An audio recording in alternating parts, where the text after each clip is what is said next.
Hey guys, Coach Simpson coming to you from Searcy, Arkansas, talking about my book, Coaching Football Like a Basketball Coach. That's what the theme of this week is. I'll have a new theme each week. If you're interested, you can subscribe to this channel.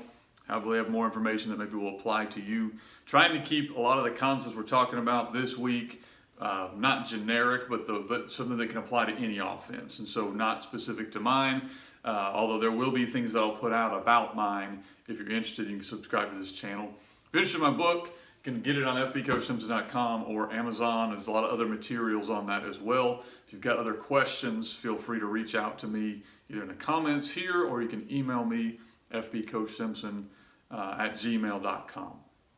So the theme this week has been thinking like a basketball coach. You know, to think like a basketball coach, and how does that apply or transition to football? There's a lot of guys that are both. I've done football and basketball, and I think principles will transition. Obviously, it's different sports. Some things will transition. So Monday we talked about concepts, how to make a concept become very different looking to a team and keep it simple for your kids. Yesterday we talked about formations. Okay, how are you going to use formations to gain an advantage? Okay, and today we're going to talk about one of the things that's not legal, but it is run everywhere, are pick or rub plays. So when you're going to run a pick or a rub play, there are different questions you kind of need to ask yourself. From the basketball standpoint of it, there are certain legal picks they can set. Those are legal. In high school football, that you can get away with a little bit more than you probably could at the NFL level, although the way they're officiating now, you might get away with it anywhere. But you need to ask yourself, how are we going to do this?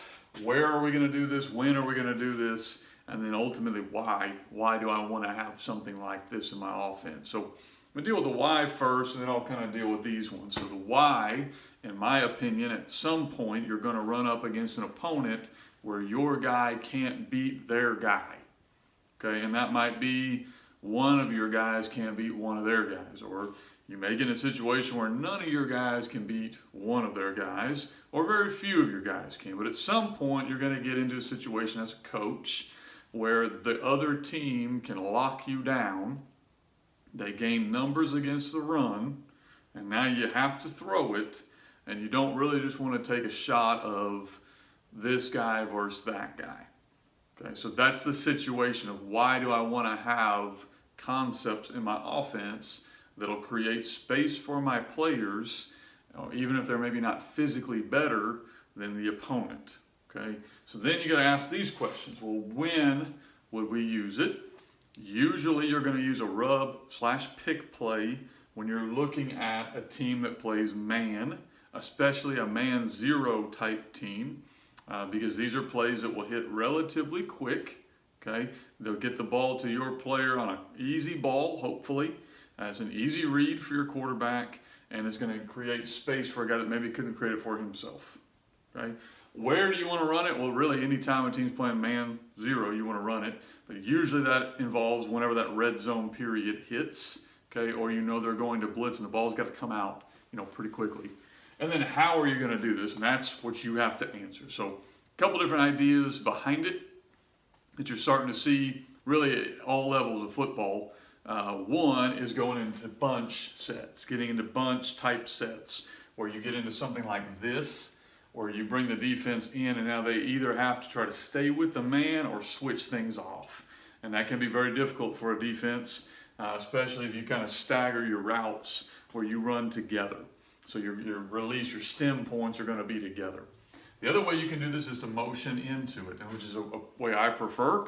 So a lot of times if you'll line up here and motion into what you want to get, you kind of bring the defense together slowly, or you can bring it there quickly, and now it's harder to switch everything.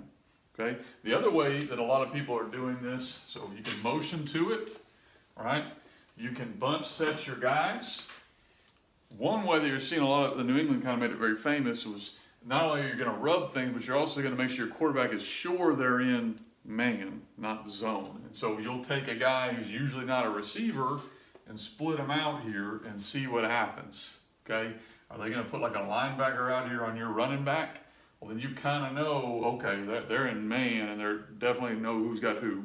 Or you may put them out there and you get a better matchup. That's another discussion.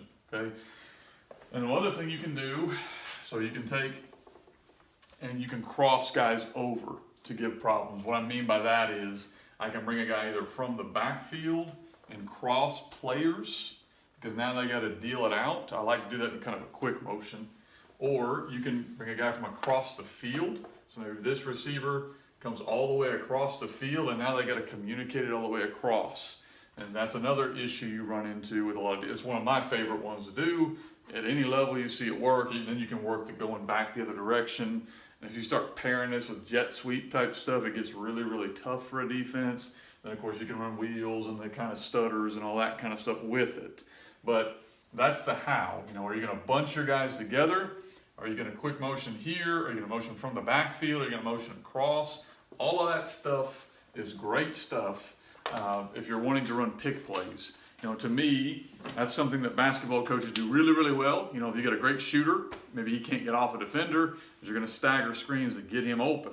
Well, you want to do the same thing with your receivers. You may have a great player who's struggling to get open. Well, let's use pick plays here to kind of move him around and get him, at least get him a staggered release. Notice I didn't even draw up the play, because that can be whatever's in your offense. But by bringing your guys together or motioning a guy over, you create natural rubs. And that's where a lot of the stuff comes from that you're seeing now taking place at football. Appreciate you guys tuning in. If you'd like more information, feel free to reach out to me. If you'd like a copy of my book, it's available, fbcoachsimpson.com or on Amazon. Thanks for watching.